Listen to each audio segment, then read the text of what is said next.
Hello friends, welcome to three roses kitchen. இன்றைக்கி நம்ம கிச்சனில் ஒரு சூப்பர் அண்ட் டேஸ்டியான ஒரு இன்ட்ரெஸ்டிங்கான ரெசிபி தான் நம்ம பார்க்க போகிறோம். இன்றைக்கி நம்ம சேனலில் சூப்பரான மசாலா பூரி நல்லா உப்பலாக எப்படி செய்கிறது அப்படின்னு தான் பார்க்க போகிறோம். பூரி செய்கிறதுக்காக நம்ம எடுத்திருக்க மாவு வந்து ரேஷன் கடை கோதுமை மாவு தான் எடுத்திருக்கோம். வாங்க அதுக்கு என்னென்ன பொருட்கள் தேவைன்னு வீடியோக்குள்ளே போய் பார்க்கலாம். ஒரு மிக்சிங் பவுல் எடுத்திருக்கோம். இதில் 2 கப் அளவுக்கு வந்து கோதுமை மாவு எடுத்திருக்கோம். இந்த கப்பில் 2 கப் எடுத்திருக்கோம். இது வந்து 250 கிராம் இருக்கும். இப்போ நம்ம காரத்துக்காக இதில் 1 ஸ்பூன் அளவுக்கு தனி மிளகாய் தூள் ஆட் பண்ணியிருக்கோம். இப்போ மஞ்சள் தூள் ஒரு 1/2 ஸ்பூன் ஆட் பண்ணிக்கலாம். சீரக சோம்பு தூள் வந்து ஒரு 1/4 ஸ்பூன் அளவுக்கு ஆட் பண்ணிக்கோங்க. சீரக சோம்பு தூள் இல்லைன்னா சீரகத்தூள் வந்து ஒரு 1/4 ஸ்பூன் அளவுக்கு ஆட் பண்ணிக்கோங்க. இப்போ இதில் 1 ஸ்பூன் அளவுக்கு இஞ்சி பூண்டு விழுது ஆட் பண்ணிக்கலாம். இஞ்சி பூண்டு விழுது ஆட் பண்ணுறதுனால ஃப்ளேவர் ரொம்ப சூப்பராக இருக்கும். ஒரு 1/4 ஸ்பூன் அளவுக்கு கரம் மசாலா ஆட் பண்ணிக்கலாம். தேவையான அளவு உப்பு ஆட் பண்ணிக்கலாம். கொஞ்சோண்டு கருவேப்பிலையும் கொத்தமல்லியும் கட் பண்ணி வச்சுருக்கோம், அதை இதில் ஆட் பண்ணிக்கலாம். நல்லா இதை ஒரு முறை மிக்ஸ் பண்ணி விட்டுறலாம். இப்போ பாருங்கள், இதை நல்லா மிக்ஸ் பண்ணிட்டோம். ஒரு கைப்பிடி அளவுக்கு வந்து கேரட் வந்து துருவி வச்சுருக்கோம், அதை இதில் ஆட் பண்ணிக்கலாம்.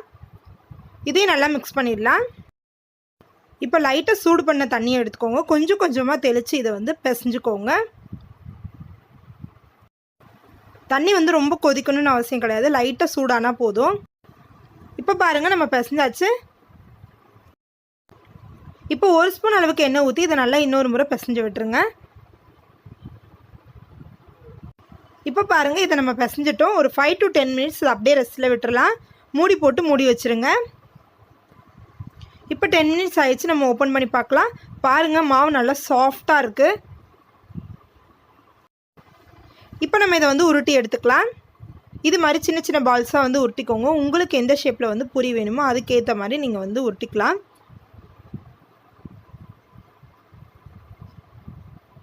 இப்போ இதை தேய்ச்சிக்கலாம். நம்ம எடுத்துருக்கிறது ரேஷன் கடை கோதுமை மாவு தான் எடுத்திருக்கோம். நிறைய பேர் வந்து பூரி நல்லா உப்பலாக வரணும்னு சொல்லிட்டு ரவையெல்லாம் ஆட் பண்ணுவாங்க. நம்ம இதில் எதுவுமே சேர்க்கல.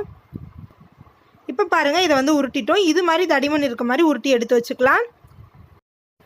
குழந்தைங்களுக்காக நாங்கள் வந்து குட்டி குட்டி பூரியாக செய்ய போகிறோம். அதுக்காக பூரி வந்து திரட்டியிருக்கோம். இப்போ இது மாதிரி கட்டர் வச்சு இதை வந்து கட் பண்ணிக்கலாம். மினி சைஸ் பூரி வந்து குழந்தைங்களுக்கு கொடுத்தீங்கன்னா ரொம்ப என்ஜாய் பண்ணி சாப்பிடுவாங்க. இது வந்து பானிபூரி மாதிரியே இருக்கும். அவ்வளோதாங்க. இப்போ நம்ம திரட்டிட்டோம். இதை வந்து எண்ணெயில் போட்டு பொரிச்சு எடுத்துடலாம். இப்போ எண்ணெய் நல்லா காஞ்சிருச்சு. இதில் ஒன்று எடுத்து போட்டுடலாம். ஒரு 2 நிமிஷம் விட்டுட்டு லைட்டாக வந்து இது மாதிரி கரண்டியால் இது மாதிரி பண்ணி விடுங்க. பாருங்கள், நல்லா உப்பலாக வருது பாருங்கள். வாவ், எவ்வளோ சூப்பராக நம்மளுக்கு ரெடி ஆகிடுச்சு பாருங்கள். இப்போ இதை திருப்பி போட்டுடலாம். அவ்வளவுதாங்க, சூப்பர் அண்ட் எம்மியான மசாலா பூரி ரெடி ஆகிடுச்சு. இதை எடுத்துடலாம். இதை எடுத்து ஒரு பிளேட்டில் வச்சிடலாம். இப்போ நம்ம சின்ன பூரி இதில் ஆட் பண்ணிக்கலாம்.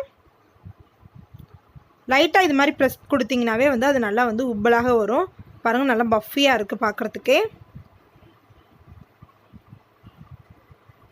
இப்போ இதுவும் ஃப்ரை ஆகிடுச்சு. இதை நம்ம எடுத்து வச்சிடலாம். ரேஷன் கடை கோதுமை மாவுன்றதுனால நீங்கள் வந்து பூரி வந்து பிசையும் போது வார்ம் வாட்டர் ஆட் பண்ணிக்கோங்க. பூரி நல்லா பஃபியாக வரணுன்றதுக்காக நம்ம ரவையோ சர்க்கரையோ எதுவுமே ஆட் பண்ணாமல் தான் சூப்பர் அண்ட் பஃபியான பூரி வந்து நம்ம ரெடி பண்ணியிருக்கோம். அதுவும் ரேஷன் கடை கோதுமை மாவு யூஸ் பண்ணி சூப்பராக நம்ம ரெடி பண்ணியிருக்கோம். இப்போ இது ரெடி ஆகிடுச்சு. இதை பிளேட்டுக்கு ட்ரான்ஸ்ஃபர் பண்ணிட்டு உங்களுக்கு காட்டுறேன். பாருங்கள், ரொம்ப ரொம்ப எம்மி அண்ட் பஃபியான ரேஷன் கடை கோதுமை மாவு யூஸ் பண்ணி மசாலா பூரி நம்ம சூப்பராக ரெடி பண்ணிட்டோம். மினி பூரி உங்களுக்கு எடுத்து காட்டியிருக்கேன் பாருங்கள். இதில் நீங்கள் மிளகாய் தூள்லாம் போட்டிருக்கனால குருமாவோ இல்லை குழம்போ எதுவுமே இதுக்கு தேவைப்படாது. இதை வந்து சும்மாவே நம்ம சாப்பிட்லாம். அவ்வளோ ஒரு சூப்பராக இருக்கும். எவ்வளோ பஃபியாக இருக்குது பாருங்கள். அவ்வளவுதாங்க, சூப்பர் அண்ட் எம்மியான மசாலா பூரி நம்ம ரெடி பண்ணியாச்சு. ஏற்கனவே நம்ம சேனலில் வந்து ரேஷன் கடை கோதுமை யூஸ் பண்ணி சூப்பரான பூரி ரெடி பண்ணியிருக்கோம். கோதுமை யூஸ் பண்ணி நிறைய ரெசிபி செஞ்சுருக்கோம். அதோட லிங்க் வந்து உங்களுக்கு டிஸ்கிரிப்ஷனில் கொடுக்குறேன். உங்களுக்கு தேவைப்பட்டுச்சுன்னா நீங்கள் செக் பண்ணிக்கோங்க. இது வரைக்கும் நீங்கள் நம்ம சேனலை சப்ஸ்கிரைப் பண்ணாமல் தான் சப்ஸ்கிரைப் பண்ணிக்கோங்க. கூடவே இருக்க அந்த பெல் ஐக்கானே கிளிக் பண்ணிட்டீங்கன்னா நாங்கள் எப்பப்போ வீடியோ போடுறோமோ அப்பப்போ அது உங்களுக்கு நோட்டிஃபிகேஷனாக வரும். பாய் ஃப்ரெண்ட்ஸ், தேங்க்யூ ஃபார் வாட்சிங்.